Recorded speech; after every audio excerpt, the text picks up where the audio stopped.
Hi,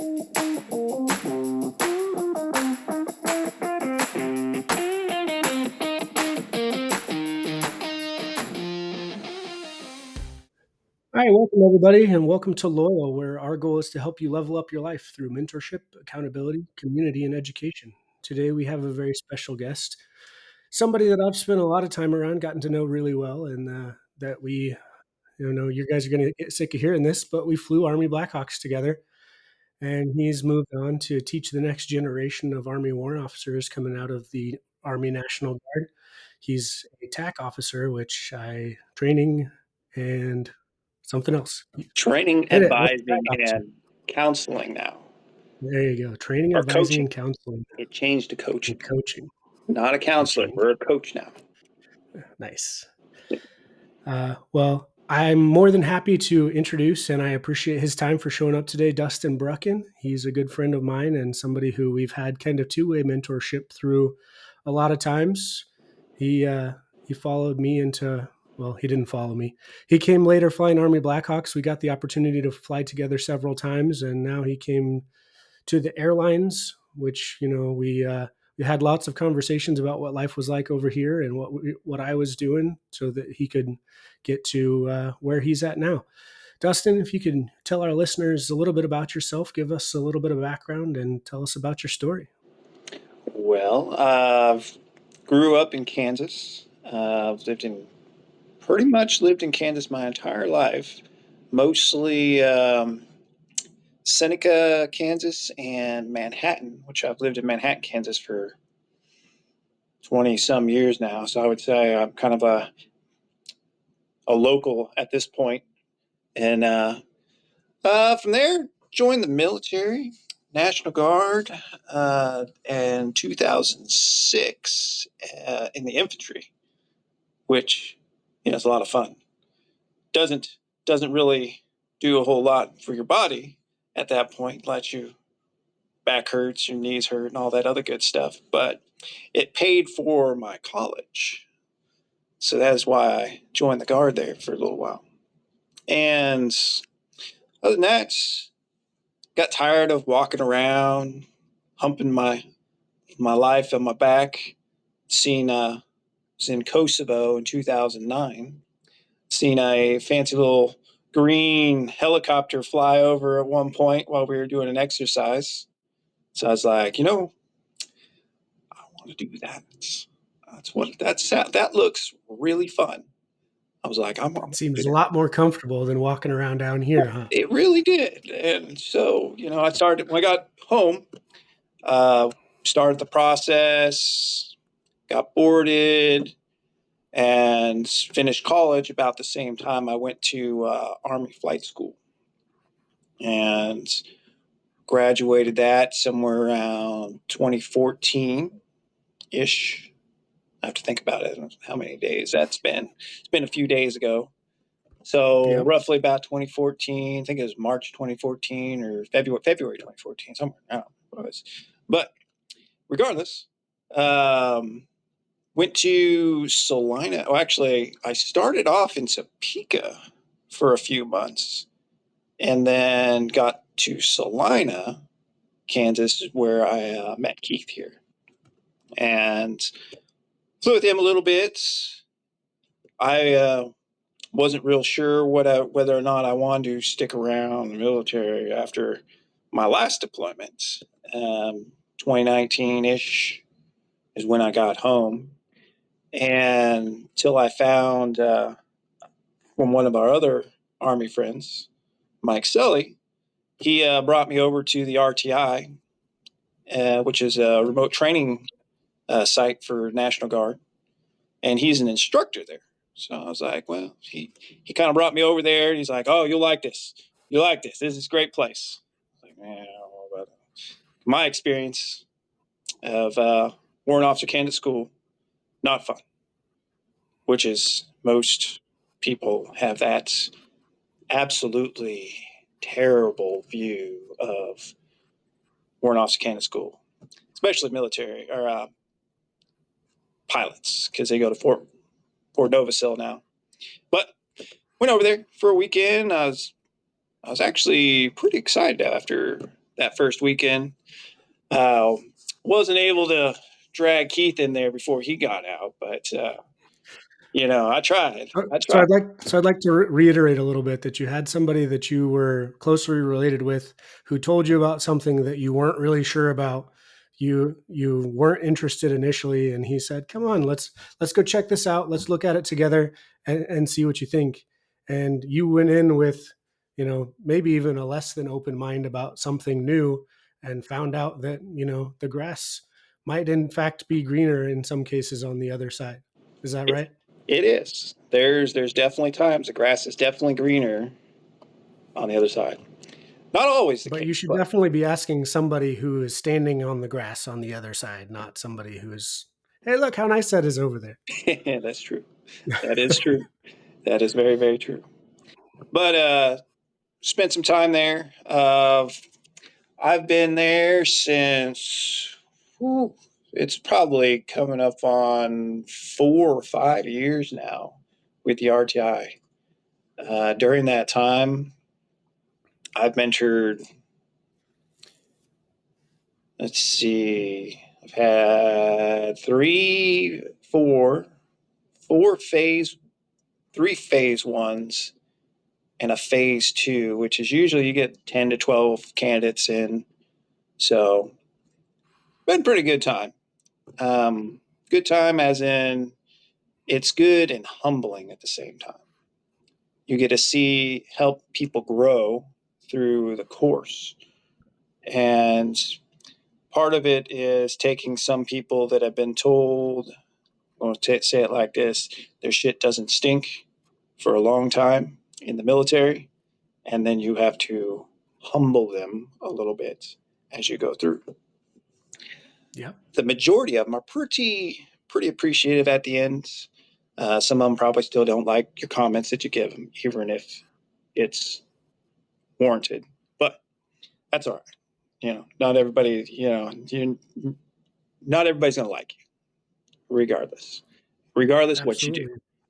So And sometimes you need to be, broken down from a pedestal so that you can start to take another position in life and see things from another situation. it is absolutely. But I've been there since then, and I plan on retiring at the RTI in the next 2 years. So might have a party sometime in 2026 to Counting enjoy down my the days, time, are you? celebrations, Absolutely. all them Yeah. things. But during that time, 2020 found my beautiful wife. I should say I didn't find my beautiful wife. My beautiful wife found me because I was a single man doing single man things, and she happened to find me. Um, Tinder, no doubt, which I didn't expect that to happen. Fortunately, she didn't have any idea what Tinder was at the time, so I was the lucky one, Yeah. and went on a few dates.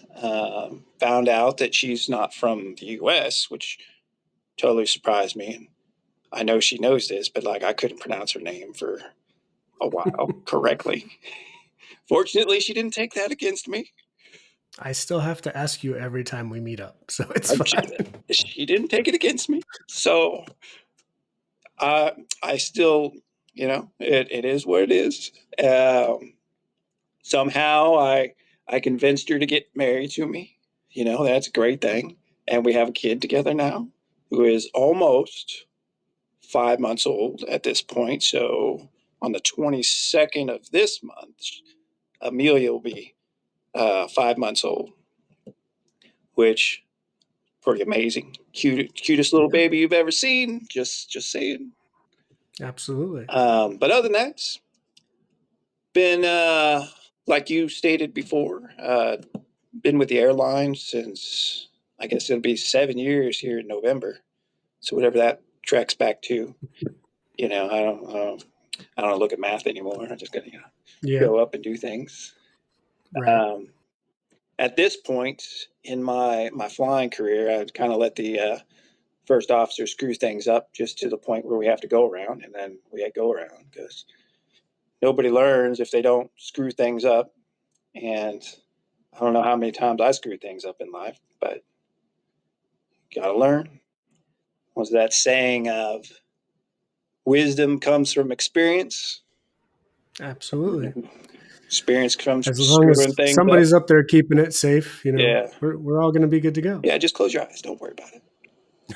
Just close your eyes. That's all I'll tell you. Just close your eyes. Don't worry about it. Something like that. Yeah. It's like when you're sitting in the back and you just want to close the window. Yeah. I don't look at the window when someone's landing. Just saying. But other than that, real excited to see where Keith brings this. I have a lot of faith in him doing good things. So he better not screw it up. I hope I won't, but I'm also confident that we're going to be able to help some people with this. Can you expand on an obstacle that you encountered in your life that you feel like had a major effect on your life? Something that you came into that, changed the path forever. Um, that would be going to the RTI. My biggest obstacle in 2014 ish, or not 2014, whenever I started, because I was like right around 14 years in the military. I absolutely was not having it with Army aviation anymore. Absolutely did not want to go in to go fly helicopters for the Army for reasons. I just didn't want to do it anymore. And I was going to get out at 14 years. And without that mentorship from Mike Selly of, hey, come on over, you know, I would have been out of the military at 14 years. Absolutely would have just left. Like, I don't need 20 years in the military. I don't care. So, but once I got over there, that life changing event was seeing what the attacks were actually doing with their candidates, that mentorship that they were giving them, the actual one on one. Hey, you messed this up.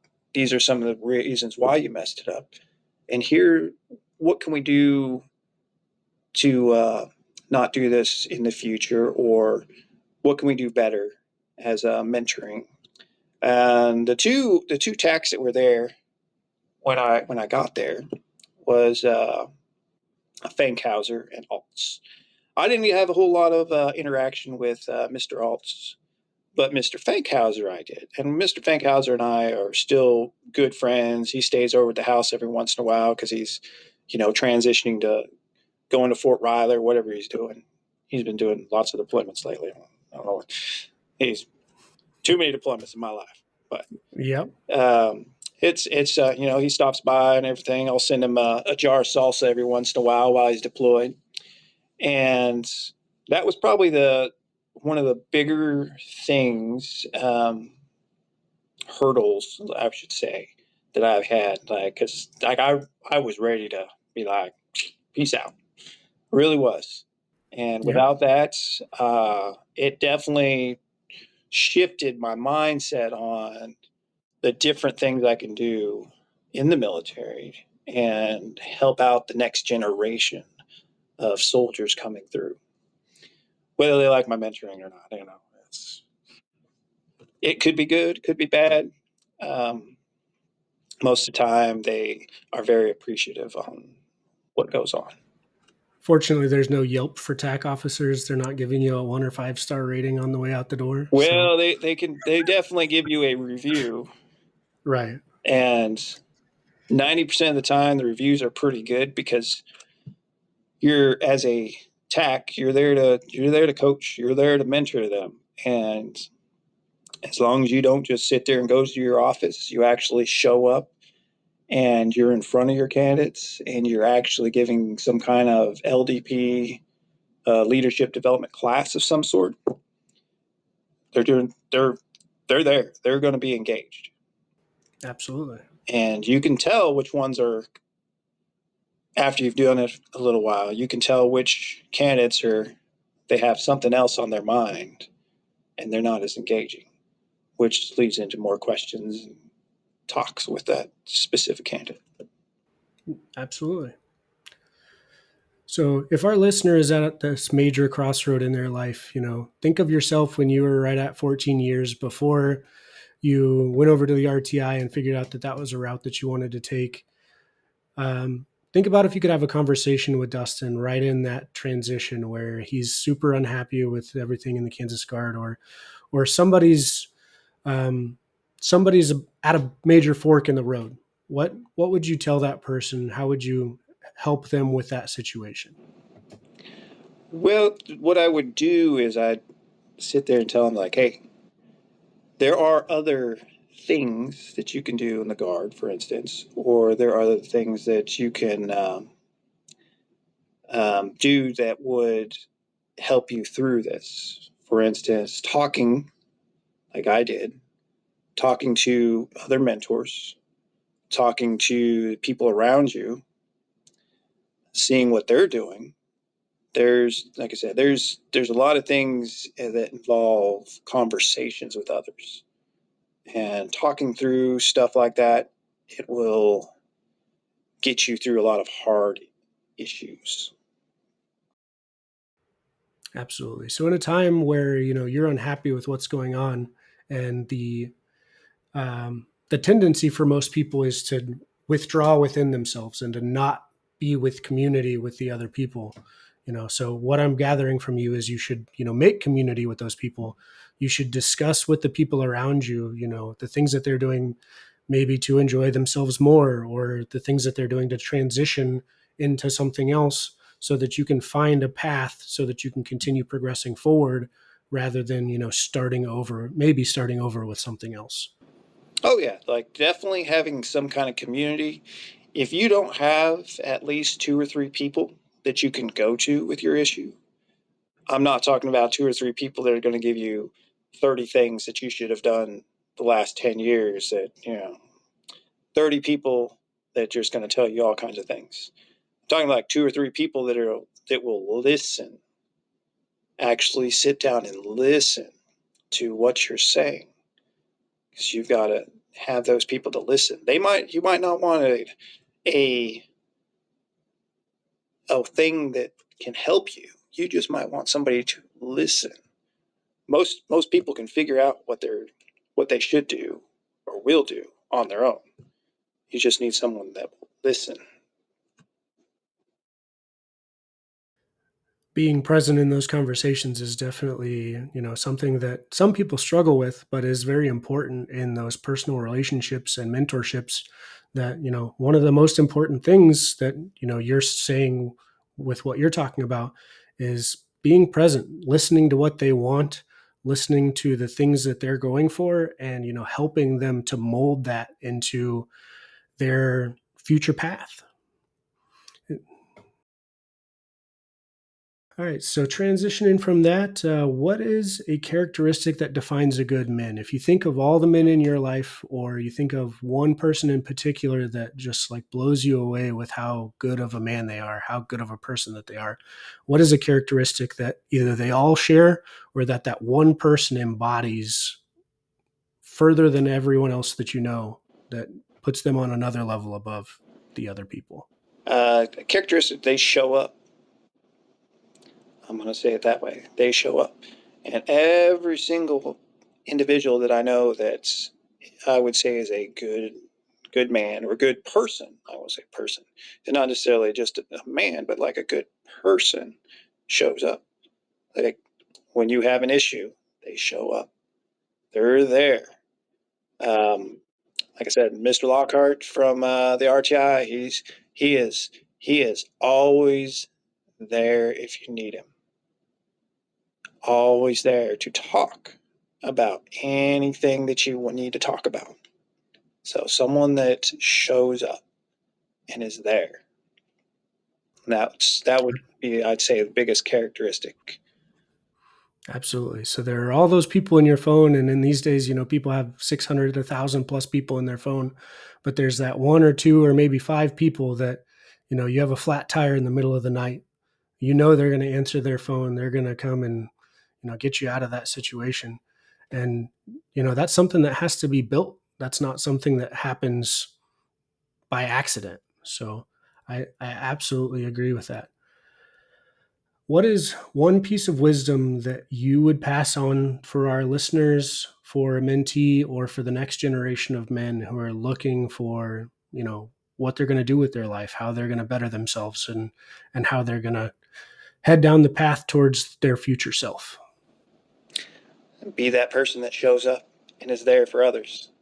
Hey, that by far, you've got friends, you've got people that you know that need that person to be there for them. Show up for them every day. They don't, yeah, every once in a while you might hit the blocker, not the block call, but you better Ignore. call them back. Yep. Call them back as soon as you can. Figure out what their issue is. All those things. Very important for people that are coming up in the world, I'm going to say that way. Absolutely. Well, awesome. I really appreciate your time today. That's all the questions that I have. Is there anything else you'd like to leave with our listeners before we wrap up for the day? No, no. Oh, that'd be like $5, just so you know. No, I'm just messing with Absolutely. I'll get you on you. Venmo. I'm just messing with you. All right, Five brother. I dollars for my appreciate your time. time. No, Yeah, sure, why not? no, I'm joking with you. Well, Don't worry. thanks for coming to LUYL today, where our goal is to help you level up your life through mentorship, accountability, community, and education. Thanks for coming, and thanks again for your time, Dustin. All right. We'll see you next time.